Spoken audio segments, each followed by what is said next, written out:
Nah, guys, kembali lagi di channel Aprisitorus, di mana channel ini akan memberikan diri kamu suatu informasi baik dari pekerjaan, asmara, keuangan, serta kehidupan diri kamu secara general. Sebelum saya memberikan suatu informasi dari berbagai aspek yang barusan saya katakan tadi, saya juga mengingatkan kepada teman-teman, informasi yang saya berikan terhadap diri kamu bukan suatu acuan atau suatu keputusan untuk kamu ambil dan untuk kamu terima. Saya hanya bisa memberikan diri kamu suatu informasi berdasarkan kartu yang saya pegang ini. Diri kamu hanya bisa berencana terhadap kehidupan kamu, akan tetapi di balik dari informasi dan perencanaan tersebut, lagi-lagi yang menentukan adalah Sang Pencipta. Sebelum saya mengambil satu persatu kartu yang saya pegang ini secara acak, saya juga mengingatkan kepada teman-teman apabila ketemu dengan channel saya agar menekan tombol subscribe-nya dan menyalakan loncengnya supaya next video saya lebih semangat untuk memberikan suatu informasi baik dari kondisi energi kamu, manusia yang selama ini kamu prioritaskan, serta pihak ketiganya. Oke Wak Geng, kali ini saya ingin mengarah terhadap manusia tersebut. Hanya sekedar ingin mengarah dan ingin mengetahui bagaimana posisi pembawaan energi yang dimiliki oleh manusia tersebut. Manusia yang selama ini kamu prioritaskan tetapi pergi meninggalkan diri kamu. Apa yang dipikirkan, apa yang dirasakan, dan apa yang ingin disampaikan oleh kartu yang saya pegang ini. Kita langsung saja. Saya akan mengambil beberapa kartu, di mana kartu yang akan saya ambil nanti bisa saja bersifat resonate, bisa saja tidak bersifat resonate. Semuanya saya kembalikan terhadap pola pemikiran kamu, semuanya saya kembalikan terhadap situasi energi yang kamu miliki untuk saat ini.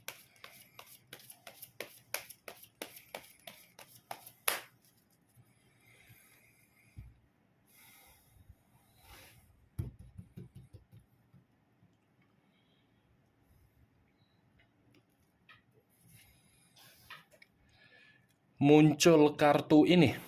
Sekali lagi saya mengatakan muncul kartu yang saya pegang ini, di mana kemunculan kartu yang saya pegang ini seperti memberikan suatu isyarat atau gambaran yang dimana gambaran tersebut letaknya di dalam kondisi batin.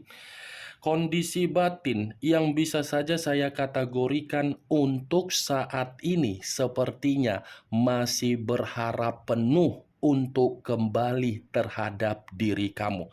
Saya memang mengatakan manusia itu masih berharap penuh untuk kembali terhadap diri kamu karena memang manusia itu masih dihantui oleh kesalahan yang pernah dia lakukan terhadap diri kamu. Kartu pertama yang saya pegang ini adalah kartu yang terdiri dari 7 cawan. Kalau saya mencoba untuk menarik satu cawan dari ketujuh cawan tersebut, satu cawan yang saya tarik ini seperti mengingatkan manusia itu yang dimana manusia itu masih berimajinasi, berhayal, dan memimpikan diri kamu di dalam kondisi batin atau spiritual yang dia komunikasikan terhadap Sang Pencipta. Kalau saya mencoba untuk menarik dari kata komunikasi, saya rasa bayangan kamu ini memaksa manusia itu untuk meminta maaf terhadap diri kamu, di mana ketika manusia itu ingin meminta maaf terhadap diri kamu, karena memang manusia itu mengakui kehidupan dia bisa menerima perubahan ketika dia bersama dengan diri kamu.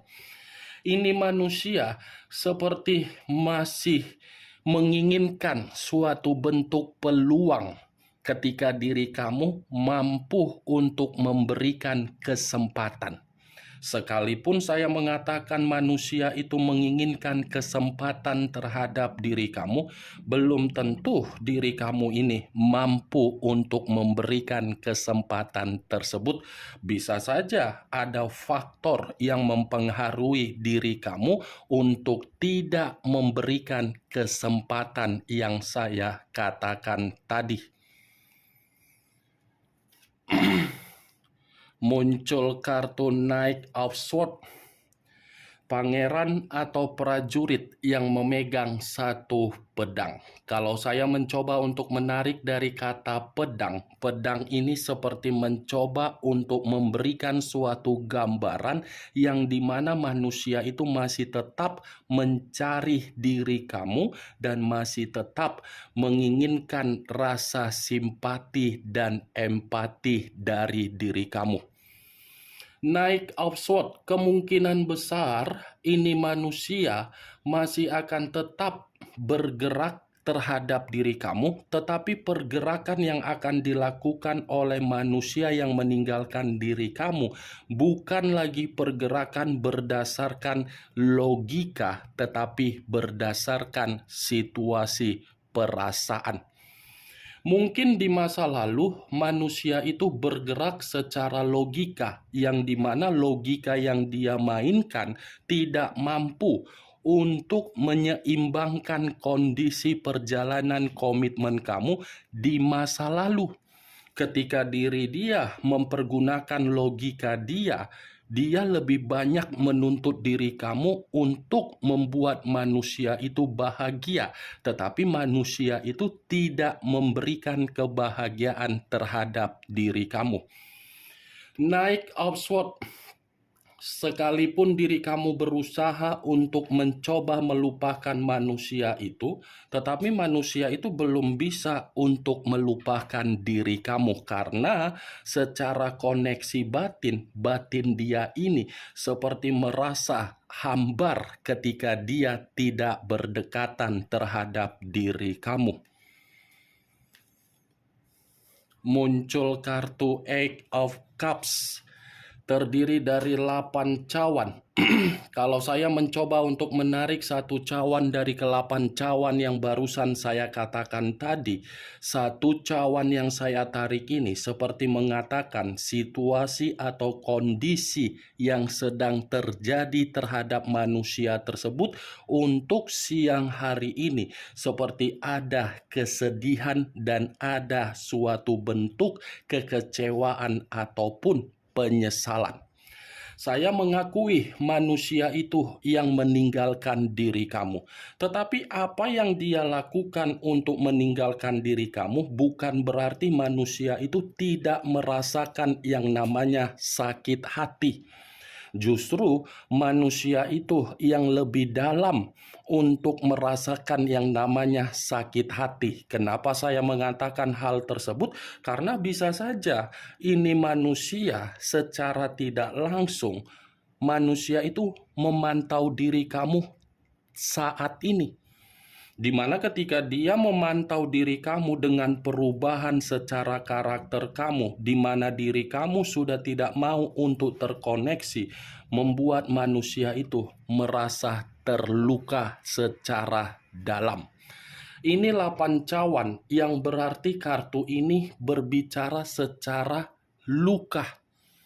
Tindakan yang dia lakukan justru menuntut manusia itu merasa ingin kembali terhadap diri kamu. Muncul kartu The Tower.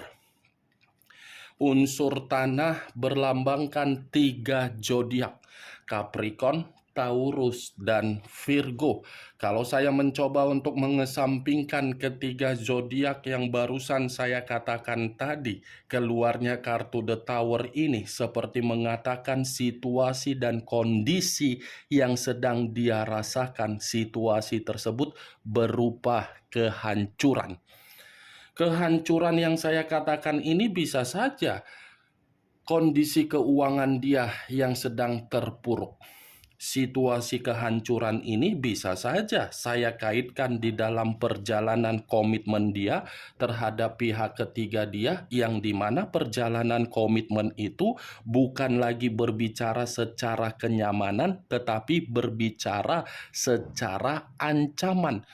Ini kartu kehancuran, malapetaka, bencana, kecewa, terpuruk, bangkrut, miskin, berpisah, duka, penyesalan. Semua terikat di dalam kartu The Tower.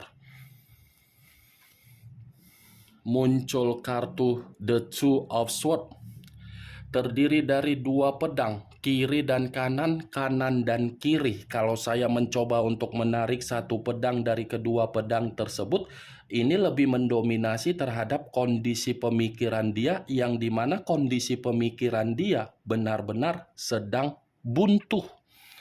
Begitu juga secara keuangan, sedang runtuh total, sedang cacat, sedang seperti membutuhkan pertolongan. Dua pedang, wah geng, kalau saya mencoba untuk mengkaitkan ketika manusia itu ingin mengharapkan diri kamu kembali, belum tentu keinginan dia itu terkabul.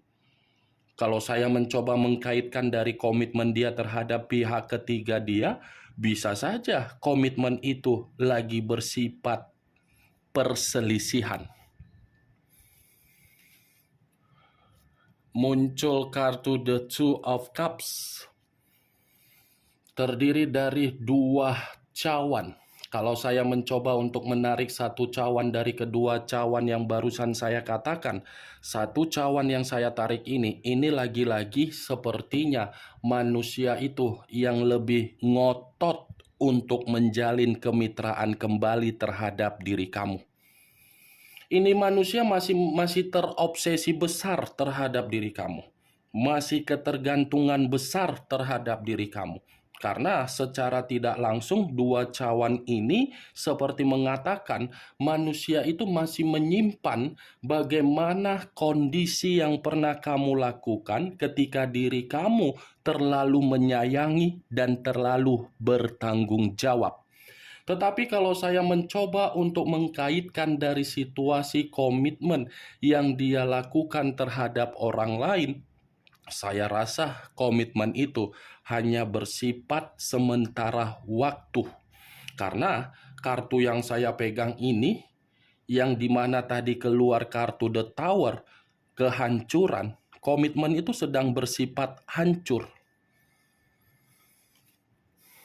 Muncul kartu The Magician. The Magician yang selama ini saya kategorikan sebagai kartu pesulap. Pesulap dalam arti apa? Ini manusia seperti ada seseorang yang memanipulatif, di mana ketika seseorang memanipulatif manusia tersebut, manusia itu seperti merasa dimanfaatkan. Saya hanya bisa mengatakan seseorang, tidak bisa memastikan seseorang ini berasal dari mana. Takutnya seseorang ini pun ada kaitannya terhadap diri kamu, yang dimana diri kamu ini ingin meluapkan kondisi sakit hati kamu terhadap manusia tersebut. Ada ini seseorang yang mencoba untuk mengeksperimenkan manusia itu agar manusia itu benar-benar tidak mendapatkan yang namanya peluang atau kemurnian, agar manusia itu bersifat nyaman untuk siang hari ini. Muncul kartu The Fool. The Fool banyak arti, tetapi saya hanya mengambil 3 arti saja: kebodohan, pemerasan, dan kemurnian. Kalau saya mencoba untuk menarik dari kata kebodohan, keputusan dia untuk meninggalkan diri kamu, itu suatu momen yang dimana manusia itu sedang menyesali. Karena kebodohan itu sudah membuat manusia tersebut sadar bahwasannya kehidupan dia hanya bisa mendapatkan kemurnian dari diri kamu. Makanya selama ini saya selalu mengatakan terhadap diri kamu, kalau dia yang pergi dari kehidupan kamu, biarkan saja dia yang pergi.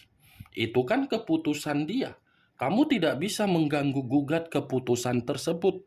Karena secara pribadi, kalau seseorang mampu untuk menjamin suatu bentuk komitmen agar komitmen itu bisa bersifat bahagia, komitmen itu akan dijaga walaupun situasinya penuh dengan rintangan.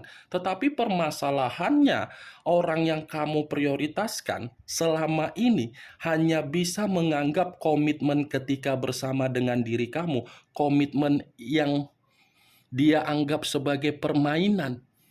Itu dia, Wak Geng. Kebodohan yang memaksa manusia tersebut untuk menerima situasi kehancuran. Kalau saya mengatakan dari kondisi pemerasan yang saya katakan tadi, arti dari kata the fool, wajar manusia itu dalam situasi hancur karena memang manusia itu kan dimanfaatkan oleh hubungan yang tidak sehat. Dia berpisah dari diri kamu, baru dia ketahui bahwasannya kehidupan dia seperti kehidupan yang diperas, dia yang memiliki kesestabilan, tetapi kesestabilan dia tidak dia nikmati. Makanya arti the fool ini kebodohan, pemerasan, dan kemurnian. Muncul kartu Seven of Pentacles, terdiri dari 7 koin. Kalau saya mencoba untuk menarik satu koin dari ketujuh koin yang barusan saya katakan tadi, satu koin yang saya tarik ini lagi-lagi mengatakan manusia tersebut untuk siang hari ini lagi penuh dengan kesedihan. Ini kehidupan dia seperti kehidupan yang benar-benar melelahkan, penuh dengan kegagalan, tidak ada suatu imajinasi sesuai dengan harapan dia. Ya ibaratnya ini manusia, apa yang pernah dia tanam terhadap diri kamu di masa lalu ketika dia menjalin suatu komitmen yang dia tanam, dia tuai sendiri untuk saat ini. Ya ibaratnya saya mengategorikan manusia itu sedang menjalankan yang namanya hukum tabur tuai dia, yang dimana posisi manusia tersebut benar-benar sedang bersedih. Ini dia, Wak Geng. Kemunculan kartu 7 koin ini sebagai kartu terakhir yang ingin saya sampaikan terhadap diri kamu, sebagai kartu kesimpulan yang ingin saya sampaikan terhadap diri kamu. Bagaimana, Wak Geng, dari apa yang barusan saya katakan tadi? Apakah bisa masuk secara logika kamu atau tidak? Ya kalau menurut diri kamu bisa masuk secara logika kamu, silakan angkat. Tetapi kalau menurut diri kamu tidak bisa masuk secara logika kamu, ya tidak usah kamu angkat. Anggap saja apa yang saya sampaikan tadi sekedar gibahan yang tidak berfaedah, gibahan yang tidak berkualitas, gibahan yang tidak masuk akal. Setidaknya kartu yang saya pegang ini, kamu mengetahui apa isi dari kartu tersebut. Kartu ini mengatakan ada kesedihan, ada tangisan, ada jeritan, ada kehancuran dari kebodohan yang dia lakukan di luaran sana. Ingat, saya tidak memberikan diri kamu suatu bentuk sugesti agar sugesti tersebut bermain di dalam kondisi pemikiran kamu. Semua kembali bagaimana kondisi pemikiran kamu untuk merespon dan menyikapi apa yang saya katakan tadi. The Tower, unsur tanah. 3 zodiak Capricorn, Taurus, dan Virgo. Kamu tinggal menentukan di mana unsur kamu, di mana unsur manusia tersebut, di mana zodiak kamu, di mana zodiak manusia tersebut. Yang positif ambil, yang negatif buang. Sekian dulu informasinya. Salam kartu tarot, salam zodiak.